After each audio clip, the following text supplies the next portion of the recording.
आज 16 मे 2025 पावसाने आज सकाळीच हजेरी लावलेली आहे। खूप जोरात पाऊस पडतो आमच्याकडे। तुमच्याकडे पण पाऊस पडतो का? कमेंट मध्ये नक्की सांगा। खूप जोराचा पाऊस आलेला आहे। मे महिन्यामध्ये पाऊस पडतोय, बघू शकता तुम्ही। खूप असा पाऊस आलेला आहे। आज मी निघालेली आहे रानामध्ये रानमेवा आणण्यासाठी। आज आपण बघणार आहोत रानामध्ये आपल्याला काय काय भाजी मिळते। आपण बघणार आहोत शेवलांची भाजी, करवंद, बरंच काय काय रानामध्ये मिळते। तर आज सकाळीच पावसाला सुरुवात झालेली होती। खूप जोराचा असा पाऊस आलेला होता। चला तर बघूया आपल्याला रानामध्ये काय काय मिळते। आज मी कलावती दुर्गच्या पायथ्याशी जाणार आहे। तिथे आपण बघणार आहोत काय काय आपल्याला मिळते ते। नमस्कार, सारिकाच किचन अँड ब्लॉग मध्ये तुम्हा सर्वांचं स्वागत आहे। तर आज आम्ही आलेलो आहोत रानात आज आपण शेवलांची भाजी बघणार आहोत, परत करवंदा आणि बऱ्याच अशा गोष्टी काय काय मिळतात रानात त्या आपण आज बघणार आहोत। पावसाला आताची सुरुवात झालेली आहे। पाऊस पडायला सुरू झाला, काही शेवलाची कोंबई अशी बाहेर निघतात। एक मिळालेला आहे आपल्याला।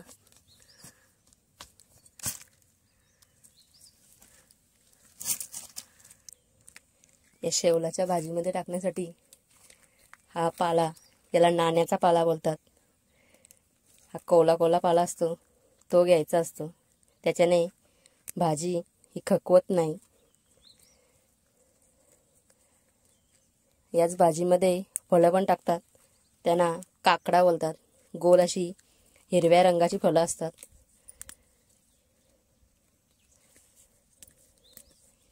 या पानांची अशी जुडी तुम्ही करून त्या भाजीमध्ये उकळताना टाकायची असते। तुम्ही जर कलावती दुर्गावर येत असाल तर खालून वर डोंगरावर यायचा हा रस्ता आहे। इकडून तुम्ही या रस्त्याने वर जाऊ शकता। हा वर जाण्याचा रस्ता आहे। इथून तुम्हाला कलावती दुर्ग दिसत असेल। हा कलावती दुर्ग आहे वरती। हा इथून जाण्याचा वर मार्ग आणि इथे तुम्हाला खाण्याची सुद्धा सोय आहे। इथे चहा नाश्ता तुम्ही खाली करू शकता आणि त्याच्यानंतर वर गडावर चढू शकता। इथे खाली तुम्ही तुमची गाडी पार्क करून वर जाऊ शकता। इथे पार्किंगसाठी सुद्धा जागा आहे भरपूर अशी।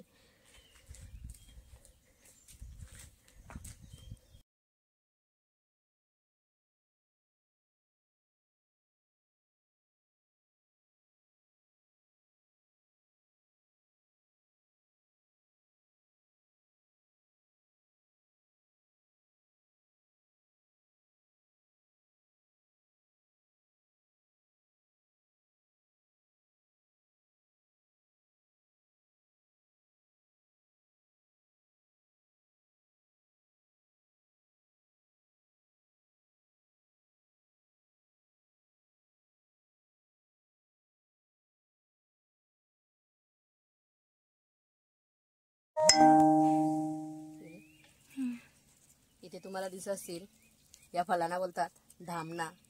ही जेव्हा पिकतात तेव्हा लाल होतात आणि अशी आंबट लागतात। आता ही कच्चे आहेत, ही आपण थोडी तोडून घेऊ खाण्यासाठी। हा फळ आहे, हा पिकल्यानंतर असा लाल होतं आणि चवीला हा आंबट असतो। या झाडावर पण भरपूर अशी धामणं आहेत, पिकल्यात छानपैकी अशी लाल झालेली आहेत।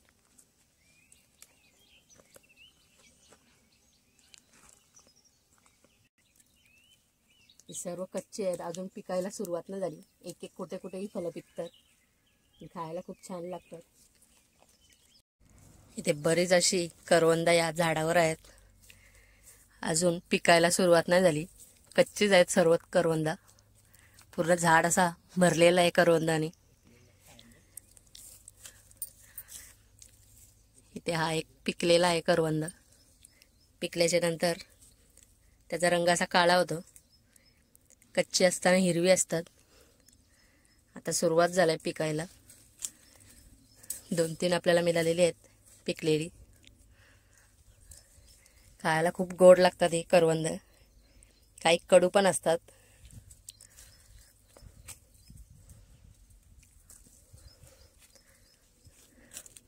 यांना रानातील काळी मैना अशी सुद्धा बोलतात काही जण, डोंगरची काळी मैना, कारण पिकल्यानंतर पूर्ण झाड असा काळा काळा होऊन जातो. तर आता ही आपण कच्ची सुद्धा घेऊ.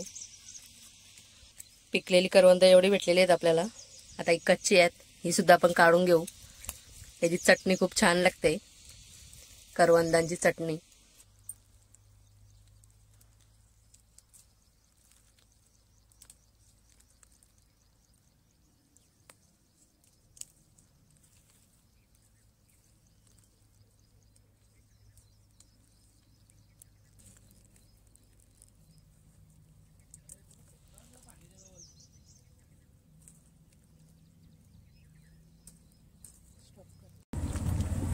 आता रानातील सर्व रानमेवा गोळा करून आता मी घरी निघालेली आहे. आजचा व्हिडिओ तुम्हाला कसा वाटला मला कमेंटमध्ये नक्की सांगा.